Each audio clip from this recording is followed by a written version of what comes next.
തദ്ദേശ സ്വയംഭരണ തെരഞ്ഞെടുപ്പ് ചിത്രം വ്യക്തമായ സാഹചര്യത്തിൽ ജില്ലയിൽ ഒറ്റക്കെട്ടായാണ് UDF അംഗത്തിനിറങ്ങിയിരിക്കുന്നതെന്ന് KPCC working president AP Anilkumar MLA പറഞ്ഞു.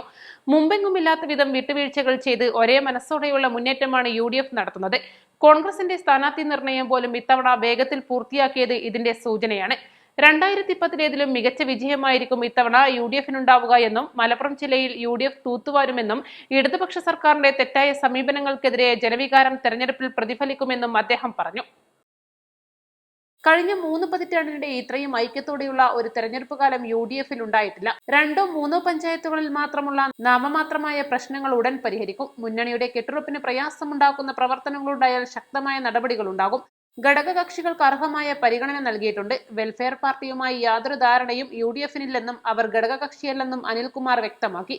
അതേസമയം എല്ലാവരുടെയും വോട്ടുകൾ UDF സ്വീകരിക്കും. CPMന്റെ ആരോപണങ്ങൾ ബാലിശമാണ്. കഴിഞ്ഞ തെരഞ്ഞെടുപ്പുകളിൽ വെൽഫെയർ പാർട്ടിയുമായി ധാരണയുണ്ടാക്കിയവരാണ് ഇടതുപക്ഷമെന്നും ഇപ്പോൾ അയിത്തം കൽപ്പിക്കുന്നത് വിചിത്രമാണെന്നും അദ്ദേഹം പറഞ്ഞു. തദ്ദേശ തെരഞ്ഞെടുപ്പ് 100% രാഷ്ട്രീയപരമാവില്ല.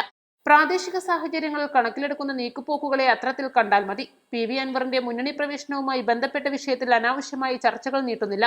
തക്ക സമയത്ത് തന്നെ കോൺഗ്രസ് നേതൃത്വവും UDFും തീരുമാനമെടുക്കും. വ്യക്തിപരമായ അഭിപ്രായ പ്രകടനത്തിന് പ്രസക്തിയില്ല. പാർട്ടി തീരുമാനത്തിനൊപ്പമായിരിക്കും പ്രവർത്തകർ നിലകൊള്ളുക. കോൺഗ്രസിനകത്ത് ഇപ്പോൾ വിവിധ ഗ്രൂപ്പുകളോ ഗ്രൂപ്പ് തർക്കങ്ങളോ ഇല്ല. ഐക്യത്തോടെയാണ് പാർട്ടി മുന്നോട്ട് പോകുന്നത്. തെരഞ്ഞെടുപ്പ് ഏറ്റവും പ്രധാനപ്പെട്ട തെരഞ്ഞെടുപ്പാണ്.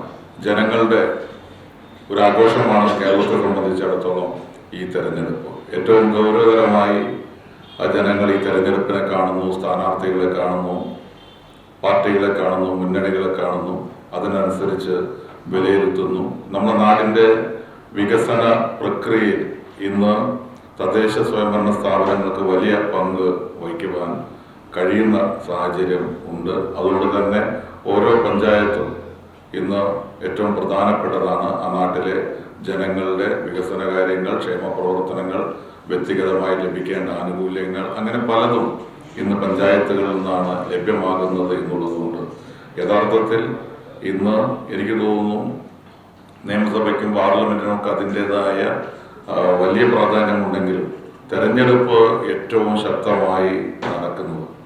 ഈ തീപാറുന്ന പോരാട്ടം എന്നൊക്കെ പറയാറുണ്ട് നമ്മൾ ആലങ്കാരികമായിട്ട്. യഥാർത്ഥത്തിൽ നടക്കുന്ന പഞ്ചായത്ത് തെരഞ്ഞെടുപ്പിലാണ്. അപ്പോൾ അതിൻ്റെ ഒരു കേളികൊട്ട് തുടങ്ങിക്കഴിഞ്ഞു. നോമിനേഷൻ കൊടുത്തു, സ്ക്രൂട്ടിനി കഴിഞ്ഞു.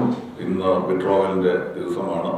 ഇന്ന് കൂടി കഴിയുന്നതോടുകൂടി എല്ലാ പഞ്ചായത്തുകളിലും സ്ഥാനാർത്ഥികളുടെയും മുന്നണികളുടെയും ഒക്കെ യഥാർത്ഥ ചിത്രം തെളിയും. ഈ ഒരു സന്ദർഭത്തിൽ ഞാൻ കഴിഞ്ഞ കുറേ വർഷങ്ങളായി പഞ്ചായത്ത് തെരഞ്ഞെടുപ്പുമായി ബന്ധപ്പെട്ട് നിൽക്കുന്ന ഒരു പൊതുപ്രവർത്തകൻ എന്നുള്ള നിലയ്ക്ക് ഒരു കാര്യം എനിക്ക് വ്യക്തമായി പറയാൻ കഴിയും. ജില്ലാ പഞ്ചായത്തിലേക്ക് 10 സീറ്റുകളിലാണ് കോൺഗ്രസ് മത്സരിക്കുന്നത്. സ്ഥാനാർത്ഥി നിർണയം സുഗമമായി പൂർത്തിയാക്കുകയും KSU, യൂത്ത് കോൺഗ്രസ് ഉൾപ്പെടെ എല്ലാവരെയും പരിഗണിക്കുകയും ചെയ്തുവെന്നും അദ്ദേഹം കൂട്ടിച്ചേർത്തു. East live, Malappuram.